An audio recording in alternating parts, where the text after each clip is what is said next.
Bonjour ma reine, et bienvenue à nouveau sur Les Belles d'Ébène. La deuxième clé pour bâtir une sororité entre femmes africaines, cette clé que nous allons aborder aujourd'hui, consiste à pratiquer l'écoute profonde et l'empathie. Ma reine, aujourd'hui, je t'invite à poser ta couronne quelques instants. Pas pour l'abandonner, mais pour l'ajuster avec sagesse. Parce qu'écouter, vraiment écouter, c'est un acte de puissance douce. Ma reine, dans un monde qui parle fort, l'écoute profonde est devenue rare. Et pourtant, elle est le ciment invisible de la sororité authentique. Quand tu écoutes une sœur africaine avec ton cœur, tu ne lui donnes pas seulement du temps. Tu lui offres un espace sacré, un refuge silencieux. Tu lui dis sans mots, tu comptes. Tu es digne d'attention. Ta voix a sa place ici. Voici 5 exemples pratiques pour t'aider à cultiver l'écoute profonde et l'empathie dans ta relation avec tes sœurs. Le premier exemple consiste à être pleinement présente quand une sœur parle. Ma reine, ça commence par des gestes simples. Range ton téléphone. Pose ton regard. Éteins ton besoin de répondre. Juste sois là. En entier. En silence. Parce qu'une présence sincère, même muette, vaut parfois 1000 conseils.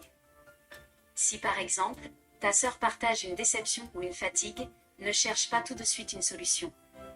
Ne lui coupe pas la parole. Dis-lui simplement, je t'écoute. Tu peux tout me dire. Et offre-lui le luxe rare d'être entendu jusqu'au bout. Le deuxième exemple consiste à poser des questions ouvertes à ta sœur africaine, pour l'aider à se dévoiler. Ma reine, poser les bonnes questions, c'est ouvrir des portes intérieures. Demande-lui. Comment te sens-tu vraiment? Qu'est-ce que tu traverses en ce moment? Qu'est-ce qui te ferait du bien? Ces questions montrent que tu veux comprendre, pas juste entendre. Elles permettent à ta sœur de se reconnecter à elle-même. Le troisième exemple consiste à ne jamais minimiser la douleur d'une autre femme africaine. Même si tu ne comprends pas sa réaction, valide son émotion. La compassion ne demande pas toujours la compréhension, mais elle exige la reconnaissance. Si par exemple, elle pleure pour quelque chose qui te semble petit, ne dis pas « ce n'est pas si grave ». Dis plutôt « je suis là ». Je ne peux peut-être pas tout comprendre, mais je ressens ton cœur, et je te soutiens. Le quatrième exemple consiste à partager aussi tes propres doutes et tes vulnérabilités. L'écoute, ce n'est pas toujours être la forte. C'est parfois dire « moi aussi, j'ai mal ». Moi aussi, je doute.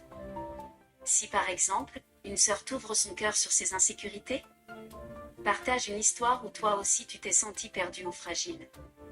Parce que l'authenticité crée des ponts là où le jugement érige des murs. Le cinquième exemple consiste à être cet ami qu'on peut appeler à 2 heures du matin sans honte. Ma reine, nous avons toutes besoin d'une oreille qui ne juge pas, ne critique pas, ne ridiculise pas. Juste écoute et aime. Si par exemple, ta sœur t'appelle en larmes ou confuse à une heure imprévue, réponds avec douceur, je suis là. Tu n'es pas seul.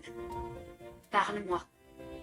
Même si tu ne peux pas résoudre ses problèmes, être là, c'est déjà guérir une partie de sa douleur. En conclusion, ma reine, l'écoute profonde est un acte révolutionnaire dans un monde bruyant. Elle tisse des liens. Elle guérit. Elle réconcilie.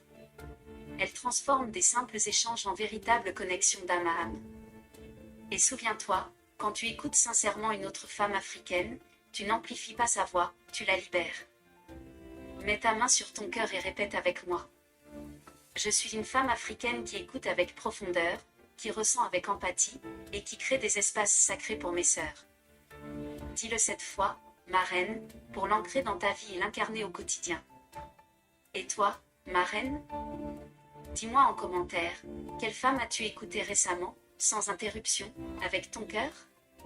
Ou quelle sœur aurais-tu besoin d'écouter plus profondément aujourd'hui? Tag-la. Partage cette clé avec elle. Et n'oublie pas de liker, commenter et t'abonner pour ne pas manquer la troisième clé. Que Dieu te bénisse et à très bientôt. Descriptif de la